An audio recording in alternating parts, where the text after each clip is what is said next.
I can do all things through him who strengthens me. Nevertheless, you have done well to share with me in my difficulty. You yourselves also know, Philippians, that at the first preaching of the gospel, after I left Macedonia, no church shared with me in the matter of giving and receiving, except you alone. For even in Thessalonica you sent a gift more than once for my needs. Not that I seek the gift itself, but I seek the profit which increases to your account.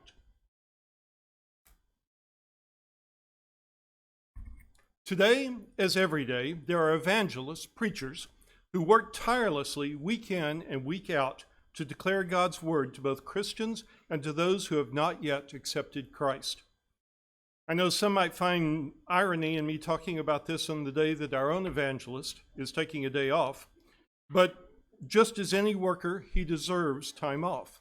And frankly, if he were up here talking about it, he probably wouldn't mention just how hard he works in the service of the Lord. So I need to do that. By God's providence, we here at Northwest are able to provide Danny a wage while paying the other bills it takes to keep things running, and every 20 years or so, refurbish our meeting place as we have been doing this past year or two. In fact, despite the disruptions of COVID, the weekly contributions have held steady. I suspect that it is largely because most of our members are white-collar workers who were able to stay employed and working full-time even during shelter-in-place ordinances. Other congregations were not that blessed. From time to time, we hear of an evangelist who is having trouble staying in the black, mostly because the congregation with which he works is having the same problem. We don't go looking for these brothers, but when one comes to our attention, we carefully and with prayer consider the work he is doing, and particularly what the effect would be if he were no longer doing it. Now, my primary goal this morning is to give you messages from the evangelists we are currently helping to support. But let's look a minute at scriptures that support this support. Paul, in 2 Corinthians 11, mentions what happened while he was living and evangelizing in Corinth. In verses 8 and 9, he says, I robbed other churches by taking wages from them to serve you. And when I was present with you and was in need, I was not a burden to anyone. For when the brothers came from Macedonia, they fully supplied my need. And in everything I kept myself from being a burden to you and will continue to do so. No, Paul didn't actually rob any other churches, but churches in Macedonia gave him support, fully supplied his need, so that he could continue working in Corinth. Similarly, in Philippians 4:15 and 16, he says, You yourselves also know, Philippians, that at the first preaching of the gospel, after I left Macedonia, no church shared with me in the matter of giving and receiving except you alone. For even in Thessalonica you sent a gift more than once for my needs. That's what we're doing. We certainly aren't fully supplying any of these brothers' needs, but we are helping each of them live while they devote themselves to God's service. Our monthly support for each of them ranges from $300 to $1,000. All combined, our outside evangelical support is more than $40,000 per year. In helping this way, as Paul puts it, we are sharing with them, we are having fellowship with them, and we are profiting far more than the value of the cash that we send. There are 6, and I've arranged them by distance, nearest to farthest. That means we began with Alan Wood. 2 other quick notes, though, before we move on. Half of one of the whiteboards in the foyer has a display of their most recent updates, the whiteboard over on this side. Check them out every month or so. I think you'll find them interesting. Their previous updates are collected in blue binders like this one, and these are kept in the middle drawer of the white credenza out in the foyer. And if you want to contact them with thanks or encouragement, their info is on the back cover of the picture directory down here at the bottom. So, Alan Wood. Victoria, Texas is about 125 miles down US 183, and in Victoria is Glasgow Street Church of Christ. Alan is the evangelist there. We have supported him for almost 5 years. I'm thinking we began with some hurricane relief aid, or at least that is how it came to our attention. Don and I, neither of us have a solid remembrance. Alan says, many of you know me and my wife, Stephanie. They, in fact, have come to preach here about 2-3 years ago. We have 3 children, Matthew, Abigail, and Faith. Matt graduated from A&M 4 years ago. He is married to Bailey and worships in Sinton, Texas, where Stephanie and I grew up. He works as a farmer in the Sinton area. He has further blessed me with my first grandchild, Riker Allenwood, who just so happens to be 1 year old today. That was on Thursday, this past Thursday. Abigail and Faith both graduated from Florida College 2 years ago. Abby is married to Brett and works as a school teacher here in the Victoria. Faith is pursuing her master's degree at A&M. I truly don't know where all this Aggie stuff came from, as their mother graduated from UT with a degree in architectural studies, and I have been a lifelong avid Longhorn fan.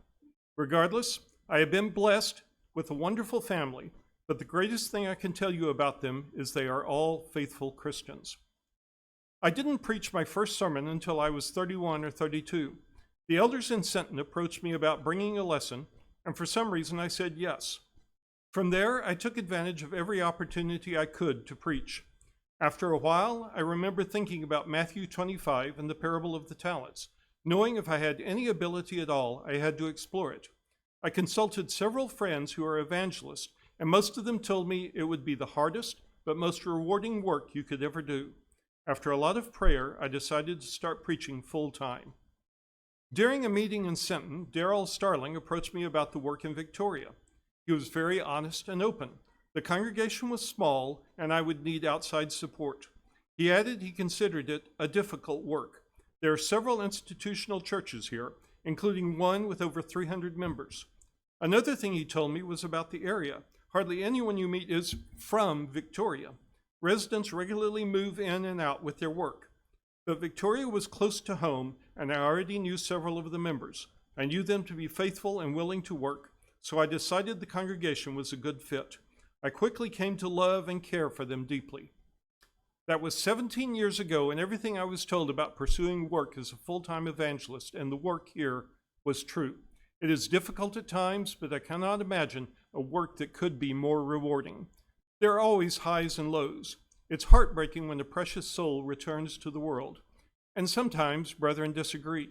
Since I've been here, our membership has ranged from as low as 20 to as high as 60 as members move in and out of the area for work. I study with members from institutional churches who don't see the issues which separate us as being significant. When I feel frustrated, I simply remind myself of what Paul wrote in 1 Corinthians 3:6. I planted, Apollos watered, but God gave the increase. I don't have the ability to save anyone. I simply preach the truth. Teaching the gospel and baptizing one into Christ, and then watching them grow and mature in their faith, watching the congregation as a whole grow in Christ, I get to be a part of that, and there's nothing better. Please know we are thankful for your fellowship with us in the work here in Victoria. May God bless us all as we serve and labor in his vineyard. In Christian love, Alan Wood. Our second preacher is in the other direction on 183, about 100, little over 150 miles up US 183 and 281. Buddy Payne is at the West Side Church of Christ. We've supported him for about 20 years. We first met him through his daughter Brandy, who worshiped here at the time. I gave these brothers very short notice, and Buddy wasn't able to get back to me. Here is his year-end summary for this past year, so some of this is dated, bear that in mind. I suppose if we were to summarize this year in a word, it could be insanity. Maybe that's a bit strong, but it has been a challenging year for everyone, I believe, including the church here in Stephenville. Of course, the pandemic has altered everyone's life to a great extent and has challenged elders and leaders of churches across the nation to provide edification and worship and also keep the membership safe and healthy. I pray that you and your congregation are able to accomplish both of these goals. Westside Church of Christ has been blessed starting this past summer to be able to meet to worship and to begin having regular Bible classes again. This has worked well for us until the last 2 weeks. Again, this is last January. in which we have had a surge of cases among our members. In fact, Joy and I are quarantined at the present time because we were with one brother and sister who had COVID at this time. Tarleton, the state university in Stephenville, began its fall semester with on-campus classes, and we have 8 college students attending this semester. Joy and I have been hosting an at-home Bible study and devotion every other week, but I'm afraid this will be disrupted by the surge of COVID cases. We have not been able to have our Sunday supper and singing like we have in past years because of the inability for so many together in close quarters. I'm still preaching 2 lessons each week and teaching 1 adult class. I'm still publishing a weekly bulletin and a morning devotion for the congregation, and this has been well received despite my writing limitations. Joy and I are humbly thankful for your support and prayers. May our Lord continue to bless you in his work. In Christian love, Buddy. Chris Peltz in Springfield, Missouri is the 3rd on our list. Springfield is about 600 miles northeast of here at the Southside Church of Christ. And we have, in fact, just begun supporting him. It hadn't been a month yet, so we do not have an update letter from him, but he did send us a summary as well.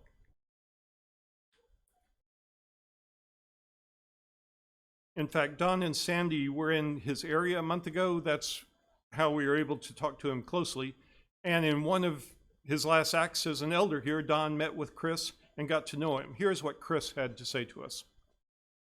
I am 46 years old and obeyed the gospel here in Springfield when I was 22. My wife, Michelle, and I have been married 24 years, and we have 3 children.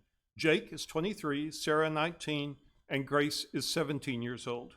Our 2 oldest have moved to Jackson, Tennessee, where they are attending college. Our youngest, Grace, is expected to graduate high school this summer. Shortly after Grace turned 16, she and I were involved in a car accident where we were hit head-on by a distracted driver. This was the day before Thanksgiving of 2019.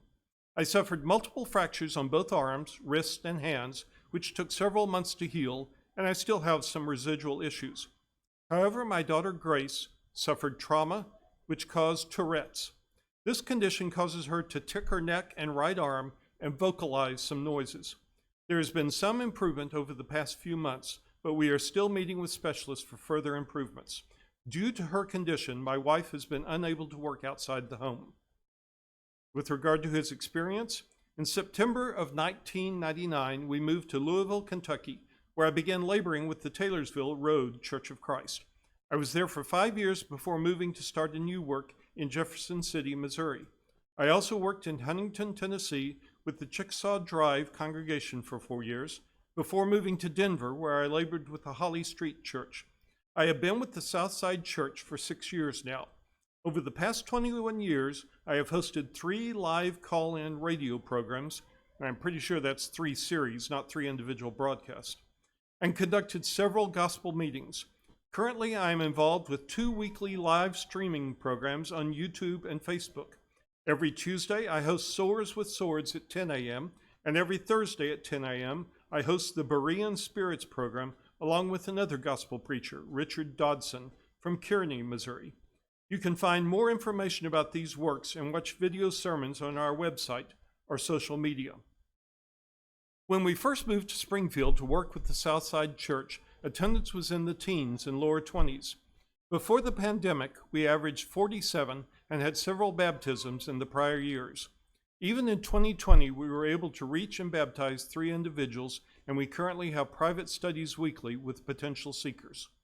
Since we are in a college town, my wife and I have all the college and high school students over to the house for supper every Wednesday evening before Bible classes. We also have a Sunday evening class in our home for the same group of students. And yes, he is blind. Don's comment sums up my own thoughts. As you can see from the links he sent, Chris, with Michelle's help, is very active. He puts some of us sighted folks to shame. Our 4th is Roy Fenner. Panama City Beach in Florida, the Florida Panhandle, is 800 miles straight out I-10 from here. We've supported Roy for about 5 years. Roy says, I trust that everything is going well there at Northwest. I thank you for the continued financial support the church there supplies as we work here in Panama City Beach. I appreciate your concern for me and the work here. I began full-time work in Uvalde, Texas, 36 years ago. I and my family have been here in Panama City Beach, Florida, for just over 5 years now. My wife and youngest sons are the only ones still at home now. Another of our sons still lives in Panama City Beach, but he shares an apartment with a friend. He attends services regularly here. I still have 2 sons living in the Baytown, Texas area. My firstborn is deceased. I want to thank the church there at Northwest for the continued thoughts and prayers as we labor here. The work is difficult as it is a vacation-driven area. We are grateful that we have a place where those who are vacationing in this area have a place to attend, but desire to have this local group continue. There's been an added difficulty, as there has for all, since all the health issues have been going on. Please continue your prayers, and if you are ever in this area, we would be glad to have you come and visit with us. Once again, thank you for your continued prayers and financial assistance in the work here. Brotherly, Roy Fenner.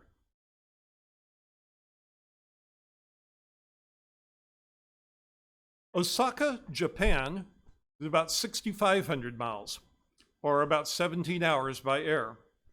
We've supported Robert Nichols there for about 15 years. Robert says, Japan is a challenging place for the gospel, with 1/3 of the population of the United States and only 1 full-time gospel preacher to preach to them. If this were true of the United States, there would be 3 preachers for all of America. The Lord needs to be represented here and in all nations, not just in the most accessible or the most economical locations. Japan has been a hard ground to work with, as less than 1% of the nation consider themselves Christian, after 160 years of effort by the religious world at large. However, the Lord did say, "My word shall not return unto me void," in Isaiah 55:11. His word is still changing the hearts and minds of those who are honest. We are still baptizing Japanese, but certainly not in the numbers we have seen before. I teach several Bible classes regularly because the Japanese are willing to study. I have even had several Bible studies with local Buddhist priests. My Sundays are kept busy by leaving home at 8 a.m., preaching in Yamasaki and Osaka.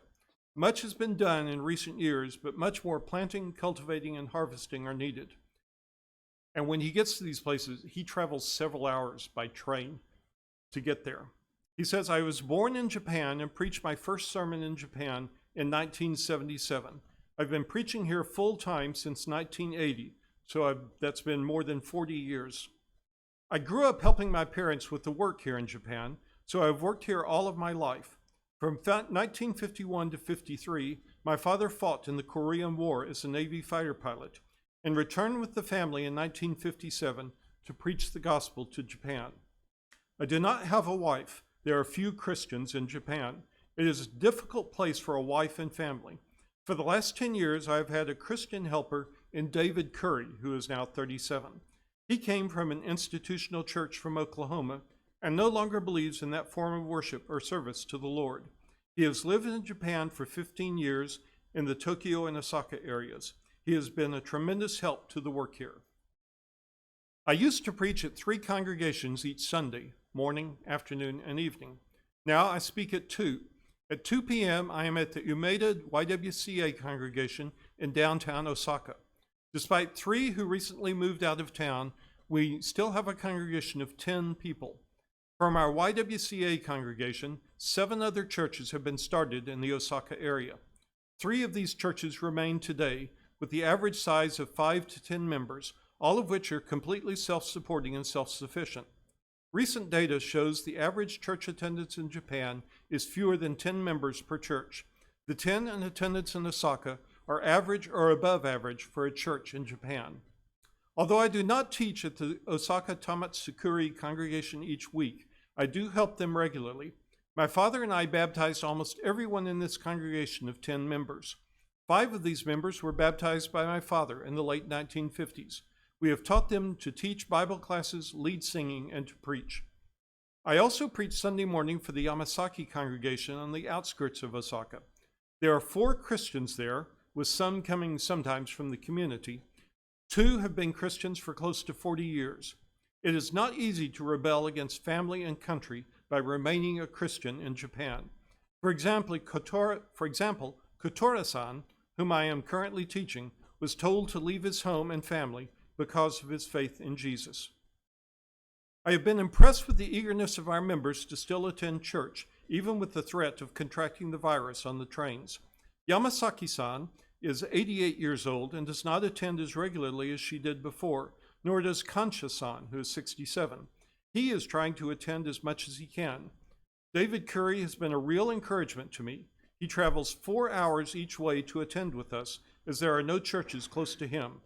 He did not attend services for much of the past 8 months, as his employer and the school system both told him he would be fired if he traveled to Osaka. So I met with David in Kyoto until things there also became very bad. Until a month ago, Osaka had more coronavirus cases than did Tokyo, so there was a very severe shutdown.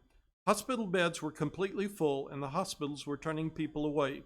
Many people with the virus were sent home, only to be found dead later.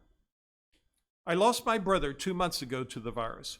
I would have liked to have returned for his funeral, but during the first week of May when my brother died, Japan mandated a very severe lockdown. The U.S. was also fearful of the virus spreading from Japan, so it would have been difficult traveling to the U.S. and then getting back into Japan. Only 10 days earlier, my sister contracted the virus while traveling from Seattle. My father suggested I stay in Japan. Things are still harsh here. Japan is not open to foreigners even during this month's Olympics. The government is having trouble finding volunteers to help during the Olympics. We are encouraged to be always steadfast, unmovable, always abounding in the work of the Lord, for as much as you know that your labor is not in vain in the Lord. In 1 Corinthians 15:58. And repeating, the Lord says, "My word shall not return unto me void." My father has often said that the future of the Lord's church in Japan is as bright as the promises of God. I am extremely thankful for all of your prayers and assistance in preaching the gospel in Japan. Your brother in Christ, Bob Nichols. One thing Bob has been doing while shut down is to create Japanese versions of over 100 handouts. And he sent us 15 or 20 samples. Here are a couple that he sent us. This has to do with things done in baptism and blessings in baptism. The second one is on 1 Kings 19. And you can see the English is over on the right. The Japanese that he's translated is on the left.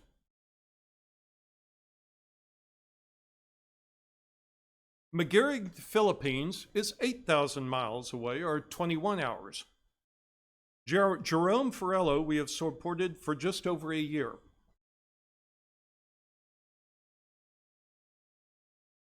A quick note about supporting evangelists, especially evangelists overseas. There are men out there who are ready to make a quick buck from well-meaning but unsuspecting congregations. When we are approached for financial help, we review what they have to say, especially in recorded sermons. For example, Jerome has a YouTube channel with sermons posted on it.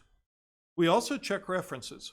I don't know how many of you know Ron Halbrook, but he is very connected to the Lord's work in the Philippines. He has made almost 80 trips there, and Ron vouched unreservedly for Jerome's knowledge and love of the Word. We are confident in supporting him.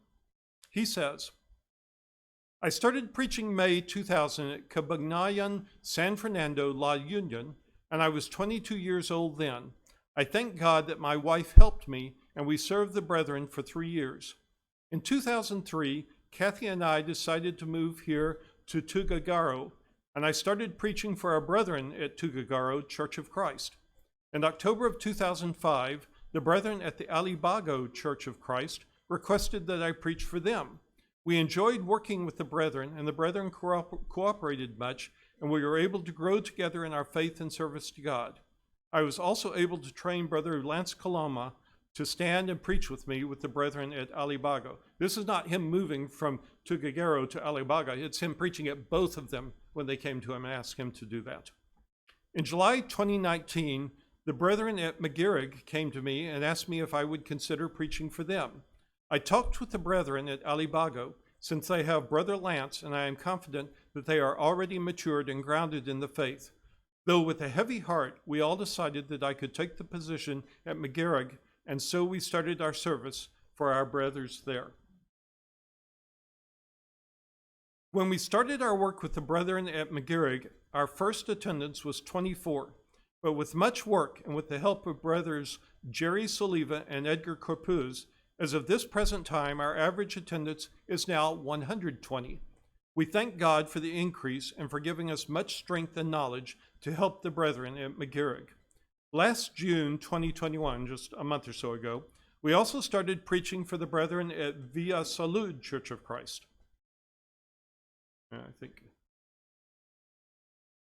Their preacher died, and since no one was preaching for them, they contacted me and asked me if I could preach for them.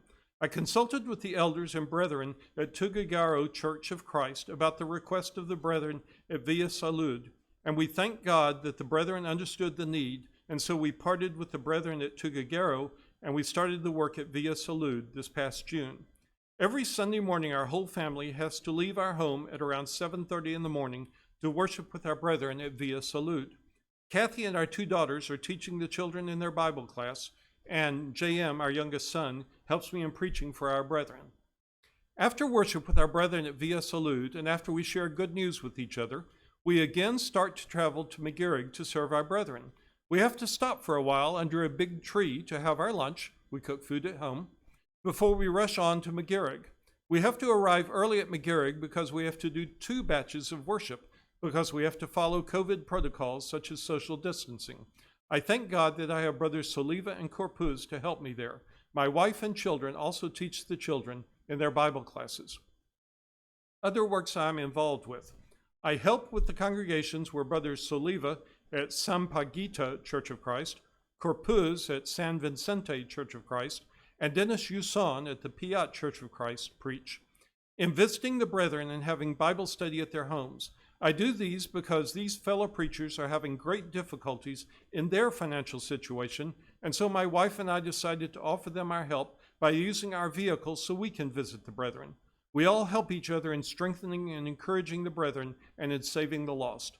Thank you for including these brothers in your prayers also. For our beloved brethren, our whole family sends our warmest gratitude and love to all of you for your generosity and love in helping us with our work for the Lord here in our part of the globe. You are all an encouragement to us all here, and your deep love fuels us to continue doing our work of preaching the gospel to all here. We appreciate you all, and we are very happy to be working with you all hand in hand. We send you all our hugs and love. Your continued love and help for us has made our life easier. Because of your support for us, we are able to provide for our children's needs, but most of all, we have the funds to use for our preaching. The life of an evangelist here in our area is very challenging as we live in a place where poverty is rampant. But because of your love and support, we can push through with our preaching, and we are also able to help the brothers who are in need.